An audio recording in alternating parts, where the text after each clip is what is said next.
Assalamualaikum warahmatullahi wabarakatuh. Salam sejahtera untuk kita semua. Bismillahirrahmanirrahim.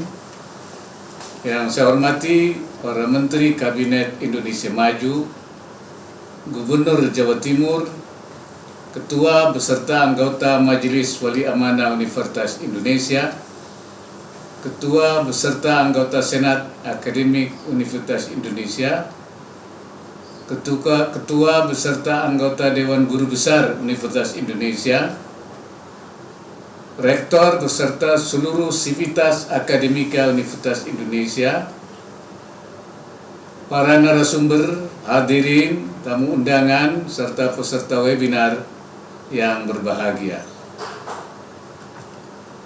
Pertama-tama marilah kita panjatkan puji syukur kehadirat Allah Subhanahu wa Ta'ala, Tuhan yang Maha Esa atas segala limpahan berkah, rahmat dan karunia-Nya kepada kita sekalian, sehingga kita dapat berpartisipasi dalam acara webinar yang diselenggarakan oleh Majelis Wali Amanah Universitas Indonesia. Saya mengucapkan terima kasih atas undangan Majelis Wali Amanah Universitas Indonesia kepada saya untuk menyampaikan sambutan kunci. Inilah saat yang tepat kita membahas tentang ketahanan dan kemandirian kesehatan menuju Indonesia Emas tahun 2045. Saya yakin bahwa acara ini akan menghasilkan pemikiran-pemikiran yang bermanfaat bagi pencapaian sasaran bidang kesehatan. Para hadirin yang saya hormati, salah satu unsur penting untuk menjadi bangsa yang memiliki ketahanan dan kemandirian adalah dengan memiliki sumber daya manusia atau SDM yang unggul. Pemerintah menempatkan program pembangunan SDM sebagai prioritas nasional. Di berbagai kesempatan saya selalu menyampaikan bahwa SDM unggul adalah SDM yang sehat, cerdas, memiliki produktivitas tinggi dalam menghasilkan suatu yang manfaat dan maslahat, memiliki semangat untuk berkompetisi, cinta tanah air, dan berakhlak mulia atau berakhlakul karimah. Seperti diketahui, Indonesia akan mengalami puncak bonus demografi pada tahun 2030 dan sampai 2040. yakni kondisi di mana penduduk usia produktif antara 15 sampai 64 tahun lebih besar dibandingkan usia tidak produktif. Bonus demografi ini akan menjadi sarana lompatan kemajuan bangsa apabila kita bisa memanfaatkan bonus tersebut dengan memastikan kelompok usia produktif tersebut berkualitas unggul termasuk kesehatannya. Namun saya melihat bahwa saat ini kita masih harus bekerja keras untuk mewujudkan SDM yang memiliki kualitas kesehatan yang unggul. Laporan World Health Statistic 2020 yang diterbitkan oleh WHO menunjukkan bahwa angka kematian ibu melahirkan kita masih 177 per 100.000 kelahiran hidup. Ini jauh lebih tinggi jika dibandingkan dengan Malaysia, yaitu 29, Thailand 37, dan Vietnam 43 per 100.000 kelahiran hidup. Demikian juga dengan indikator tingkat kematian balita yang masih 25 per 1.000 kelahiran hidup dibandingkan dengan Malaysia, yaitu 8, Thailand 9, dan Vietnam 21. Berbagai prevalensi penyakit seperti TBC dan malaria, Indonesia juga masih menempati tingkat teratas dibandingkan negara tetangga kita. Begitu pula prevalensi balita stunting kita yang masih tinggi. Saat ini kita masih terus berupaya untuk mencapai target RPJMN 2020-2024 dalam menurunkan prevalensi stunting balita dari 27,7% pada tahun 2019 menjadi 14% pada tahun 2024. Para hadirin yang berbahagia, ketahanan kesehatan suatu negara ditunjukkan dengan berfungsinya sistem layanan kesehatan dengan baik. Sistem layanan kesehatan harus mampu menangani sejumlah tantangan permasalahan kesehatan, seperti yang saya sebutkan di atas. Untuk mencapainya diperlukan kemampuan adaptasi dengan cepat guna memenuhi tuntutan layanan kesehatan yang berubah dengan cepat, seperti munculnya pandemi yang tak terduga, serta kemampuan kolaborasi antar berbagai pihak terkait. Secara garis besar, sistem layanan kesehatan dapat dibagi menjadi dua. Pertama adalah pemberian layanan pemberdayaan masyarakat dalam rangka upaya promotif dan preventif, dan yang kedua adalah pemberian layanan pengobatan atau layanan kesehatan kuratif. Kehadiran program Jaminan Kesehatan Nasional JKN telah berhasil memperluas dan mempermudah akses masyarakat untuk memperoleh layanan pengobatan yang terjangkau.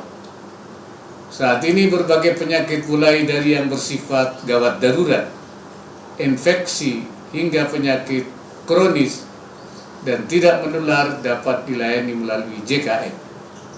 Perluasan dan kemudahan akses layanan kesehatan juga memberikan gambaran yang sesungguhnya tentang kondisi kesehatan masyarakat kita.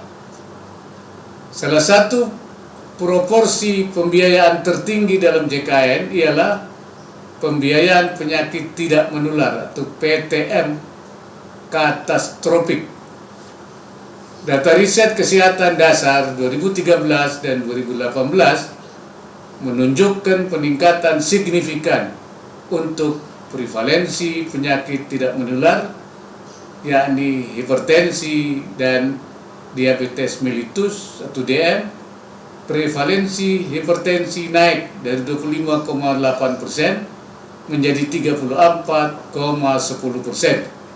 Sementara prevalensi DM naik dari 6,9% menjadi 10,9%.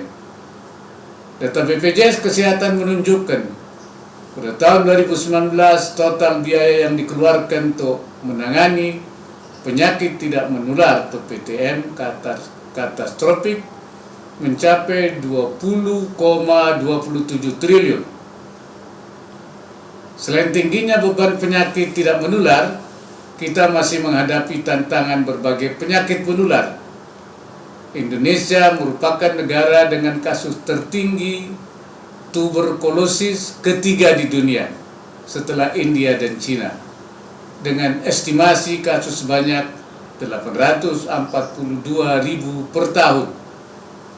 Kasus kumulatif HIV sendiri dilaporkan mencapai 338.363 kasus, dan kasus kumulatif AIDS sebanyak 115.601 kasus per Maret 2019.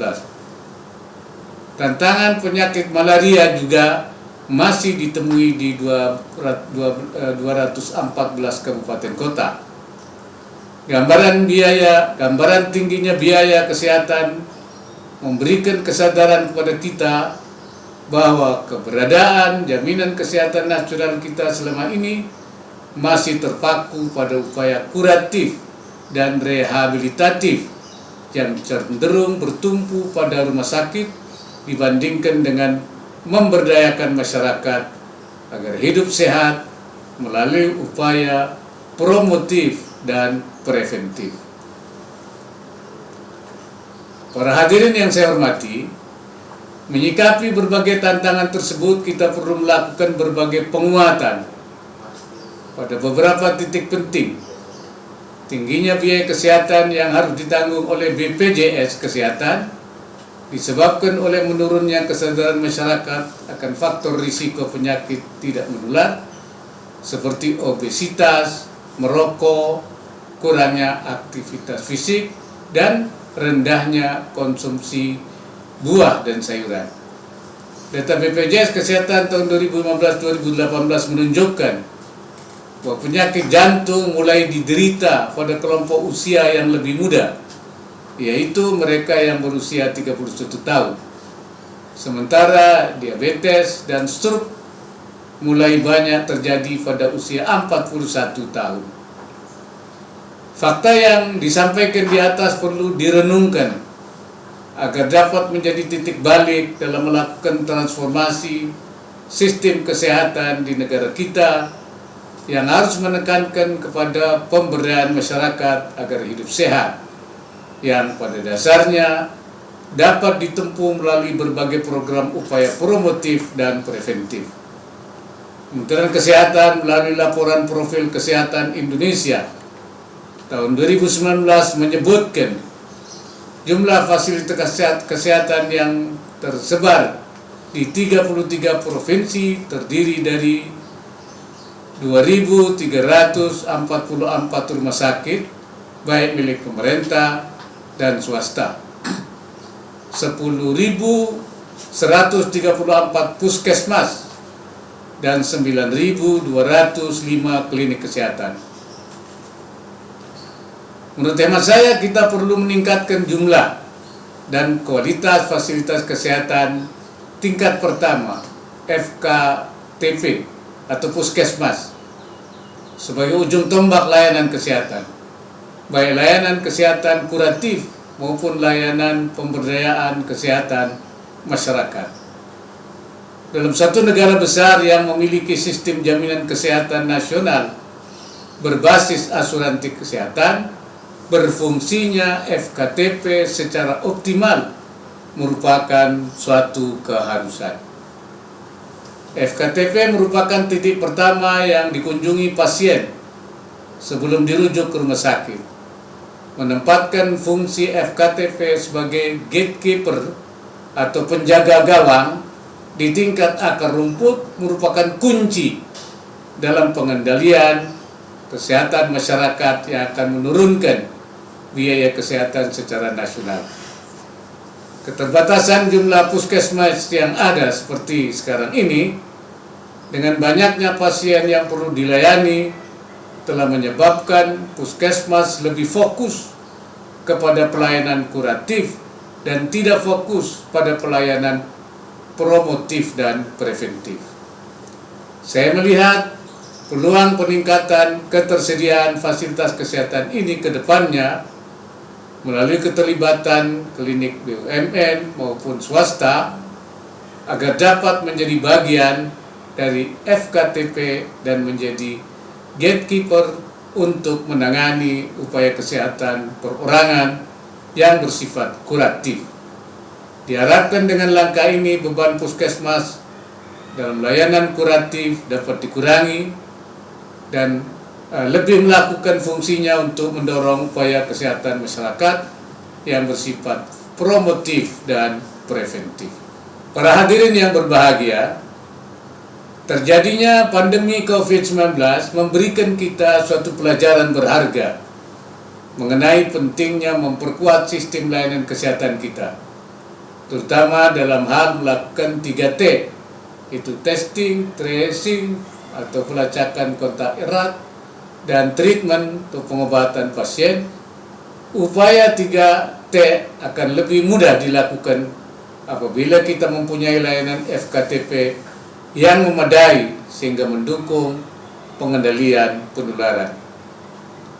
Hadirin yang saya hormati, pandemi COVID-19 juga menyadarkan kita bahwa kemandirian dalam bidang kesehatan menjadi sangat penting, yang meliputi ketersediaan SDM, obat-obatan dan alat kesehatan, serta kemampuan riset, termasuk surveillance genomik.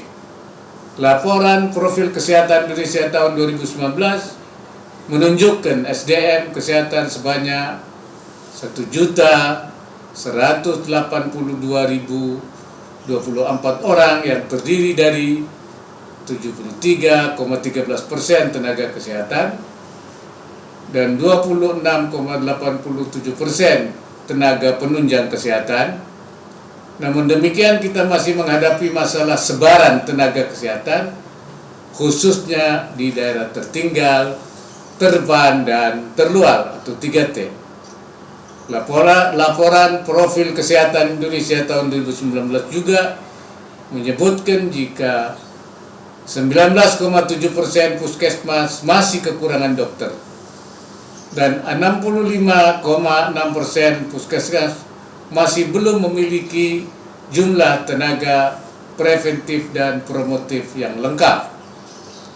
Selain masalah SDM, kemandirian juga tidak dapat dilepaskan dari ketersediaan obat dan vaksin esensial yang terjangkau dan berkualitas untuk seluruh penduduk. Upaya mendorong kemandirian produksi obat, khususnya obat generik, menjadi sangat mendesak untuk dilakukan.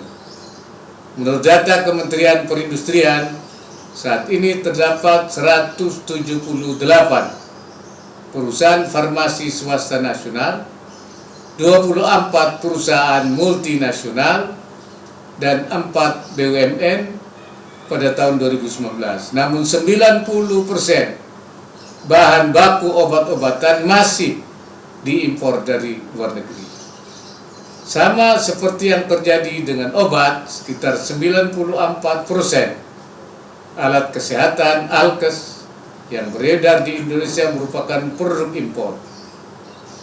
Sampai saat ini, Alkes yang diproduksi di dalam negeri masih didominasi oleh produk-produk dasar dengan teknologi sederhana. Dengan angka pertumbuhan industri Alkes mencapai 12% setiap tahunnya. Selain itu, perlu dilakukan peningkatan kapasitas lembaga riset, termasuk kapasitas surveillance genomik. Untuk itu, berbagai lembaga seperti Eijkman, Balbangkes, UNER, UGM, UNS, LIPI, UIN, ITB, Universitas Tanjung Pura, dan Mikrobiologi FKUI telah melakukan surveillance genomik di berbagai provinsi di Indonesia.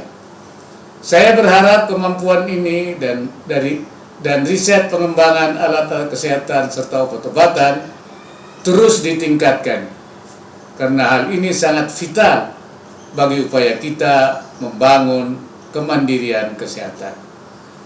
Para hadirin yang saya hormati, upaya penguatan ketahanan dan kemandirian kesehatan di dalam negeri tidak hanya akan berdampak positif dalam meningkatkan derajat status kesehatan masyarakat Indonesia, namun juga akan meningkatkan peran dan kontribusi kita di tingkat regional maupun global. Indonesia telah terlibat aktif dalam beberapa kerjasama internasional di bidang kesehatan seperti Asian Mutual Recognition Arrangement (MRA) pada profesi dokter gigi dan perawat, dan Indonesia juga telah berperan aktif dalam upaya global menyediakan vaksin COVID-19 secara setara bagi semua negara melalui forum COVAX atau Gavi. Saya mendorong UI untuk mempelopori inovasi di sektor pendidikan kesehatan di Indonesia dan mendorong kolaborasi semua pihak terkait agar mampu meningkatkan daya saing tenaga kesehatan Indonesia. Saya sangat mengharapkan webinar ini dapat merumuskan berbagai rekomendasi dalam upaya kita menghadapi tantangan yang saya jelaskan tadi, mulai dari penguatan FKTP, merumuskan upaya promotif dan preventif yang efektif, penyiapan SDM kesehatan, riset dan pengembangan obat-obatan dan Alkes, serta meningkatkan langkah-langkah lain yang diperlukan bagi terwujudnya ketahanan dan kemandirian sistem kesehatan nasional. Sekian dan terima kasih. Semoga Allah Subhanahu wa Ta'ala senantiasa memberikan inayahnya atau pertolongannya kepada kita semua dan meridai setiap ikhtiar atau upaya yang kita lakukan. Wassalamualaikum warahmatullahi wabarakatuh.